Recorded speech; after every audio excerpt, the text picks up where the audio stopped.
எல்லாரும் வணக்கம். இந்த வீடியோ வந்து போட்டு பார்த்தீங்கன்னா ஒரு 1 இயர் கூட ஆகல. அடுத்த செக்ஷன் கண்ட்ரோலுக்கான ரெக்ரூட்மெண்ட் ரிலீஸ் பண்ணிட்டாங்க. ஸோ இந்த வீடியோவில் வந்து நான் ஜாப் ரோல் எல்லாமே எக்ஸ்பிளைன் பண்ணியிருப்பேன்.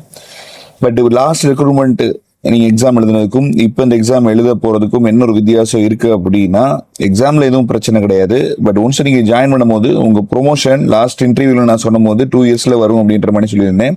பட் 2025 ஜூலையில் வந்து ரயில்வே போர்டில் வந்து கண்ட்ரோலருக்கான ரெக்ரூட்மெண்ட்டு அதில் சில சேஞ்சஸ் கொண்டு வந்திருக்காங்க.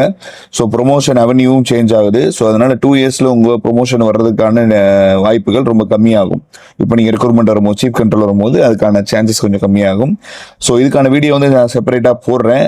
ஸோ இப்போ வந்து இந்த ரெக்ரூட்மெண்ட் நோட்டிஃபிகேஷனை நம்ம செக் பண்ணி பார்க்கலாம். ஸோ இந்த ரெக்ரூட்மெண்ட்ல வந்து பார்த்தீங்கன்னா முக்கியமாக வேகன்சி வந்து கம்மியாக இருக்குது அப்படின்ற மாதிரி எல்லாரும் செக்ஷன் கண்ட்ரோலரோட வேகன்சி வந்து 1, 2, 4, 5 இப்போ கொடுத்துருக்கிறது வந்து 9, 4. ஸோ மொத்தம் 13 வேகன்சி தான் அவங்களுக்கு மொத்த சதர்ன் ரயில்வேக்கே கொடுத்துருக்காங்க அப்படின்னு சொல்கிறாங்க.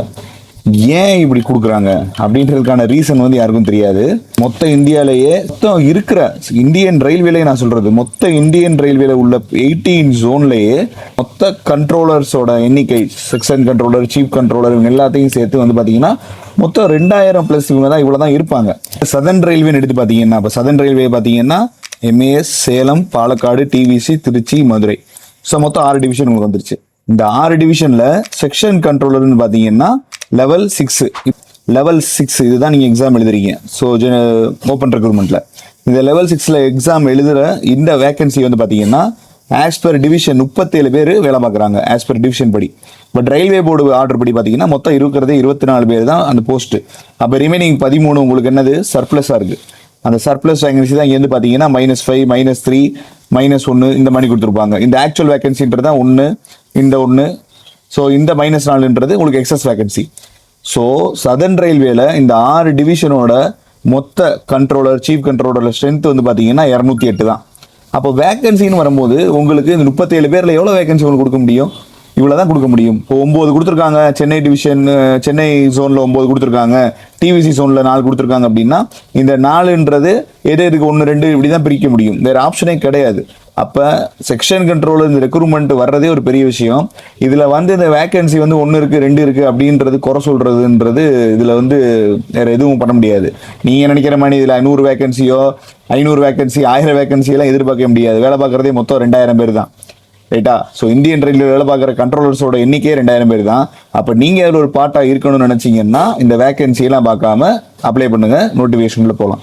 ஆன்லைன் அப்ளிகேஷன் ஆல்ரெடி ஸ்டார்ட் பண்ணிட்டாங்க. லாஸ்ட் டேட் வந்து பார்த்தீங்கன்னா August 14 நைட்டு 12 மணிக்குள்ள இந்த எக்ஸாமுக்கு அப்ளை பண்ண முடியும்.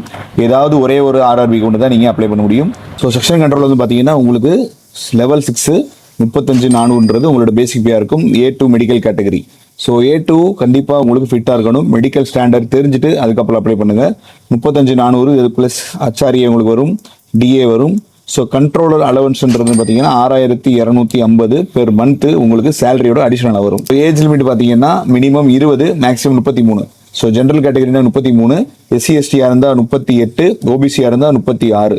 Already group C, group D railway எம்ப்ளாயாக இருந்தீங்கன்னா அன்ரிசர்வாக இருந்தால் 40, OBCயாக இருந்தீங்கன்னா 43, SC/STயாக இருந்தால் 45 வயசு வரையும் உங்களுக்கு ரிலாக்ஸேஷன் இருக்குது. இதை யூஸ் பண்ணியும் ஆல்ரெடி ரயில்வே எம்ப்ளாயாக இருக்கிறவங்க A2 ஃபிட் உள்ளவங்க இந்த எக்ஸாம் எழுதலாம். ஃபைனல் இயர் ரிசல்ட் இன்னும் வரல அப்படின்றவங்க அப்ளை பண்ண முடியாது. எனி டிகிரி குவாலிஃபிகேஷன் இருந்தால் அப்ளை பண்ணலாம்.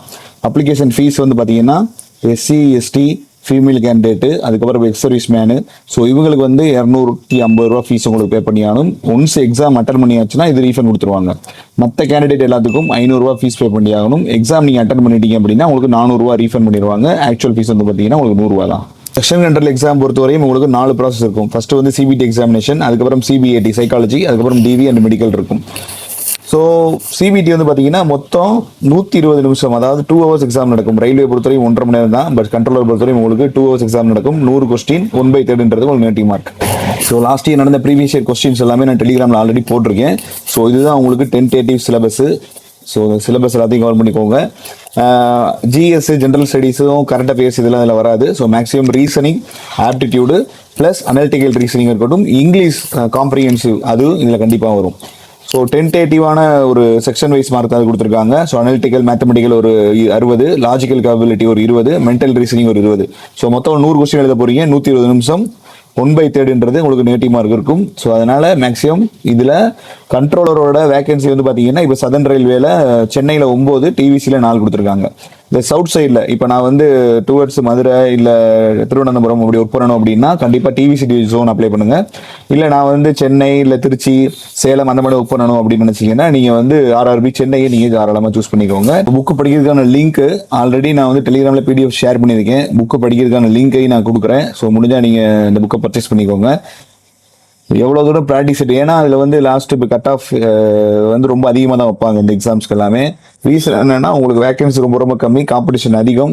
எவ்வளோ தூரம் அதிகமாக கட் ஆஃப் நீங்கள் எடுத்து கிளியர் பண்ணுறீங்களோ நெகட்டிவ் மார்க் கம்மியாக கண்டிப்பாக இந்த ஜாப் உங்களுக்கு நல்ல ஒரு விஷயமா இருக்கும். ஸோ செக்ஷன் கண்ட்ரோலராக நீங்கள் ஜாயின் பண்ணணும் வில்லிங்காக இருந்தால் கண்டிப்பாக அந்த எக்ஸாமுக்கு அப்ளை பண்ணுங்கள். அந்த வேகன்சி எல்லாம் தயவு செஞ்சு பார்க்காதீங்க. ஸோ இப்போ வந்து பார்த்தீங்கன்னா சென்னையில் வந்து மொத்தம் உங்களுக்கு 9 வேகன்சி கொடுத்துருக்காங்க. திருவனந்தபுரத்தில் வந்து மொத்தம் உங்களுக்கு 4 வேகன்சி கொடுத்துருக்காங்க. ஸோ சதன் ரயில்வேல வந்து பாத்தீங்கன்னா இந்த 2 ஆர்ஆர்பில இருந்து இவ்வளவு வேகன்சி தான் கொடுத்துருக்காங்க. ஏன் இவ்வளவு வேகன்சி கம்மியா கொடுத்துருக்காங்கன்ற ரீசன் நான் சொல்லிட்டேன். ஸோ அதனால இந்த எக்ஸாமுக்கு வில்லிங் இருக்கிறவங்க தாராளமா அப்ளை பண்ணுங்க. வேற ஏதாவது டவுட் இருந்துச்சுன்னா கமெண்ட் செக்ஷன்ல சொல்லுங்க. நெக்ஸ்ட் வீடியோல பார்க்கலாம். இது எப்படி படிக்கிறது இது எல்லாத்தையுமே டெலிகிராம்ல நம்ம தனியாவே சேனல் இருக்கு. டெலிகிராம்ல ஜாயின் பண்றவங்க ஜாயின் பண்ணிக்கோங்க. அதுல நான் வந்து ப்ரீவியஸ் இயர் கொஸ்டின் மற்றபடி வேற என்னென்ன ரீசனிங் ரிலேட்டடான பிடிஎஃப் எதுவும் இருந்தாலும் அதில் நான் ஷேர் பண்ணுவேன். தேங்க்யூ.